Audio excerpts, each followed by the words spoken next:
Nakagulgado sa Olympic Athena. Di mag-practice siya makakuha ng katulugayan.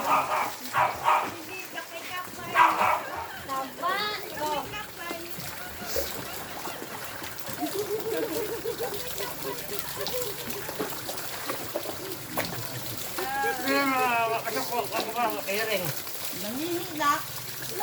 Apil tarong sa ihi niya kaligo. Hindi mo na sila mag-ihi. Ha?